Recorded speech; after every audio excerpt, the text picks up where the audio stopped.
Aloha everybody and welcome to part 9 of Sonic Generations. We just finished up Seaside Hill and the Dreamcast era.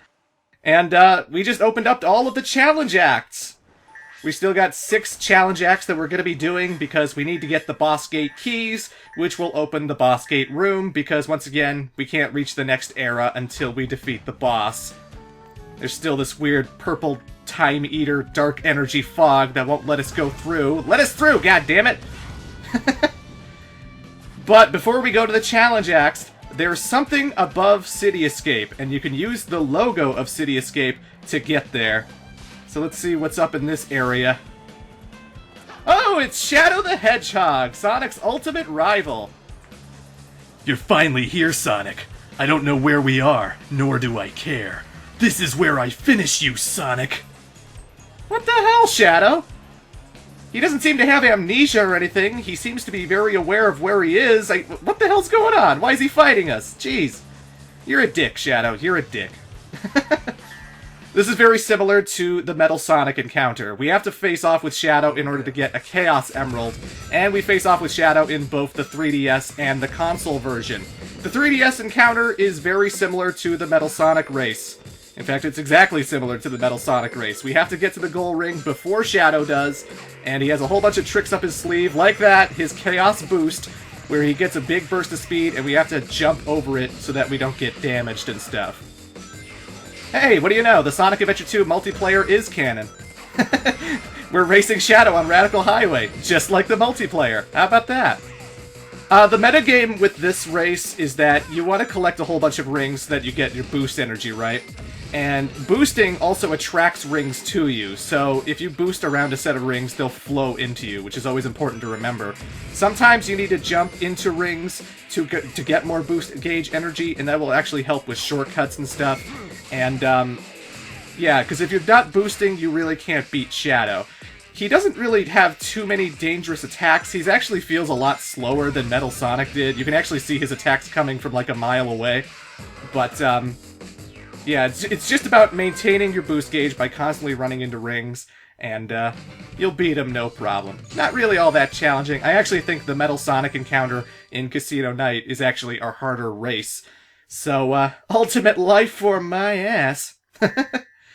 But that was the 3DS version. The console battle is something special.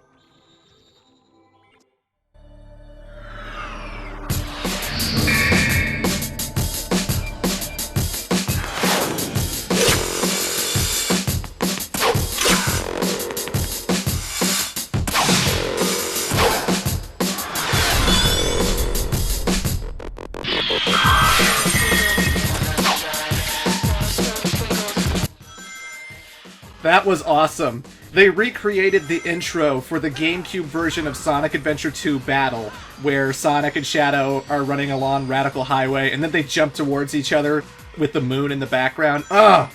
That's a great recreation of that cutscene, and the moon is blown up. Takashi Iizuka specifically stated that the good side of the moon is facing us in this cutscene. The bad side is not facing the Space Colony arc. But either way, folks, this is the battle. It is kind of a race with Shadow in the console version too, but we're not racing towards a goal. We're racing towards that pink energy orb that I just picked up right now. You'll notice in the top left and top right, we actually have energy containers, 2 slots that we can get energy into. They start off black at first, but once you've picked up an energy orb, one space gets filled green. If you get your spaces filled green completely, you get the ability to do some special super ultra attack that will help you win the fight.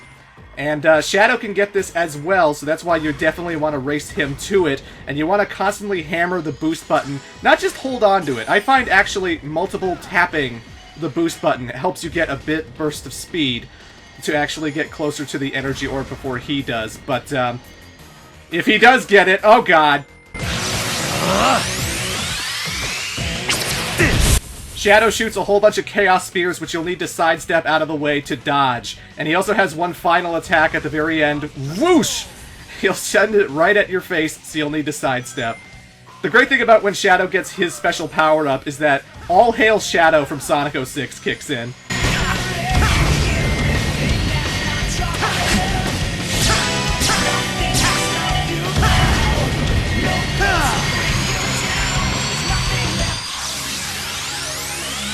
when we pick it up, we get the ability to defeat Shadow for good.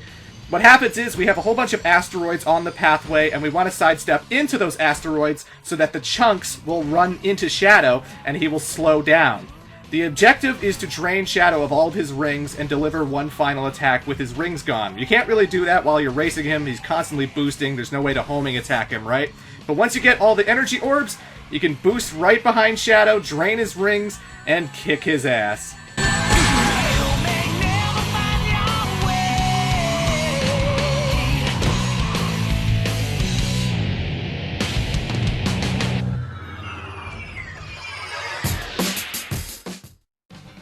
So good.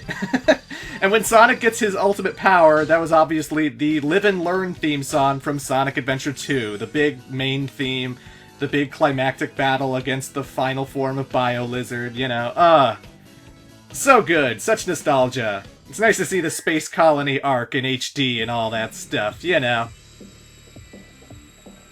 Just like with Metal Sonic, by defeating Shadow, you get yourself a Chaos Emerald, so we're going to be doing a special stage now to get it in the 3DS version. And the emerald we're getting happens to be the yellow one, which feels appropriate since we just did the Sonic Adventure 2 battle, and the last Chaos Emerald Dr. Eggman needed in order to power the Space Colony arc. The emerald that Tails had from defeating Eggman back in Station Square happened to be yellow, so it seems like the most important emerald of Sonic Adventure 2, appropriate that we're getting it during this encounter. Unfortunately, it's Special Stage 3 here, so it's not that damn fourth Chaos Emerald.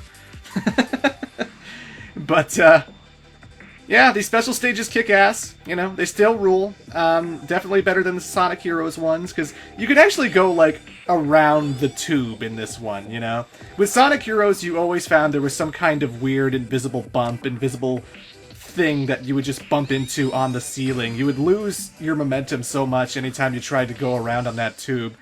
And it's so much better in the 3DS version. Thank God, these special stages don't have gyro controls, you know?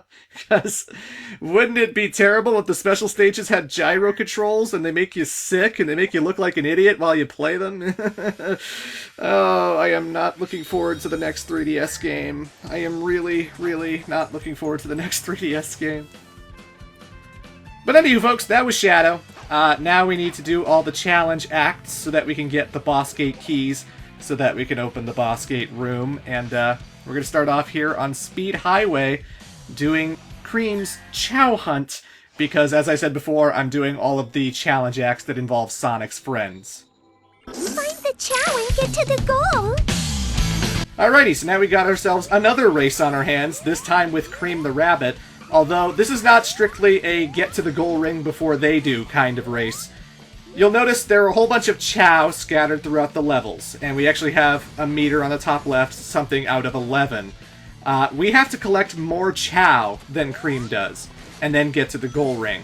If we have more Chow than her, but she makes it to the goal ring first, that doesn't count as a loss. It's just strictly... It's a race in that we have to reach the Chow before she does, because she can pick them up and steal them from us. So we want to be faster than her in that sense, but simply having more Chow than her and then reaching the goal ring will be a victory for us. It doesn't matter if she makes it to it first. And I like seeing Speed Highway in sunlight. I like seeing it during the daytime because it actually reminds me a lot of Route 99 from Sonic Advance 3, which feels appropriate because Cream the Rabbit came from the Advance series. And there's actually an unlockable Route 99 music track in Sonic Generations as well, and it's also remixed, completely different from the original GBA version. So you can actually change the theme of this particular minigame to Route 99, and then it feels completely appropriate. It feels like you're playing an updated HD version of Sonic Advance 3 or something, and again, there's a lot of love in Sonic Generations. They reference everything. Everything! Think you can find me? With this minigame, we have to beat up Espio the Chameleon. There's a whole bunch of force fields that won't let us go through, right? And Espio, being the chameleon he is, he has this stealth camouflage thing going on. You can see him. You can actually see the way the light reflects off his model. But you can't homing attack him or jump into him until all of the searchlights shine on him. So you have to shine on him, in which case his body becomes a lot more visible, and then you have to homing attack him, and once you do, the force fields will go away and you can progress forward.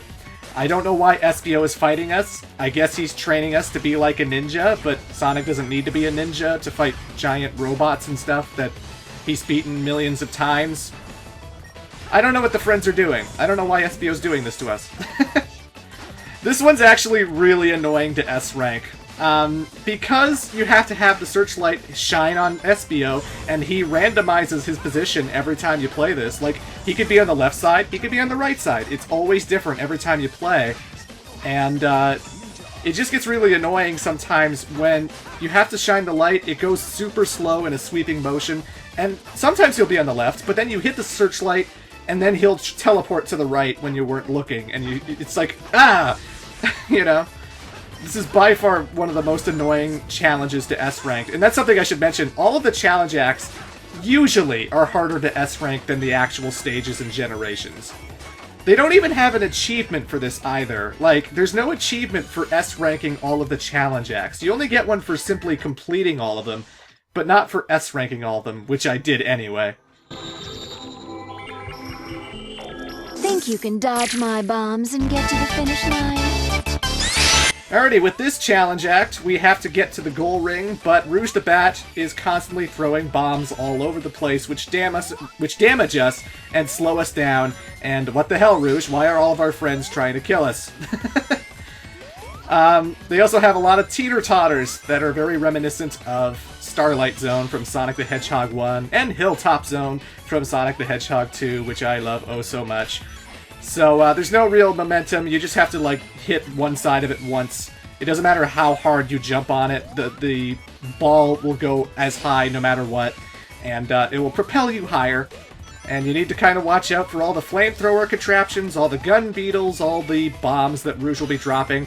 And you can actually hit Rouge to slow her down and get a little bit ahead of her. But then she just sort of, like, instantaneously gets ahead of you really, really quickly. She has, like, this rubber band AI thing going on, right? And that sucks because if you hit her and then you get ahead of her, she can just throw bombs, like, directly in front of where you are, even if she's nowhere near it. Stuff like that. And that shit's really annoying when she just springs bombs on you, you know? But, yeah, very tight platforming.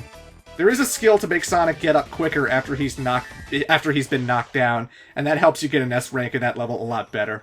I'll help you with the rings, Mr. Sonic. Press the Y button if you need me. And with this challenge act, we're going through City Escape, which is a little bit redesigned to be extra harder. And we only have one ring at our disposal, and if we lose it, we can summon one of the 5 Chow that Cream is surrounding us with to give us a ring. So we basically have, like, 6 hits. You lose the one ring, summon a Cream. Or, not Cream, but summon one of the Chow to give you a ring. And if you get hit again, summon another Chow. But if you run out of all those Chow, it'll be one hit, and then you're dead, and so you gotta watch out. There's a lot of bombs scattered all over the roads here, so you have to jump over those. Or hope that when you boost over at something, that you'll go above the bombs, you know? But, yeah, it's basically just a harder version, which kind of reminds me of, like, Sonic Adventure 2 and all the hard versions of those levels. I spent a long time getting to A ranks on every mission in Sonic Adventure 2. And I can still do it, even to this day, and I don't have a problem with it, because I whoa, whoa! Homing attack was really weird there. I was supposed to grab onto the pole, didn't grab onto the pole. What the hell, Sonic? What the hell? But whatever. All these challenge acts have tons of variety, and they always like to spice up all the levels in, like, different ways. I like how they can change, like, you know, the time of day. Like, you can have City Escape at night, and they just put, like, lots of bombs and spikes and laser gates all over the place to make things a little bit harder, but, yeah, good stuff. Anyway, folks, I'll clear the last 2 challenge acts in Part 10, and then we'll see the boss of the Dreamcast era. Till then.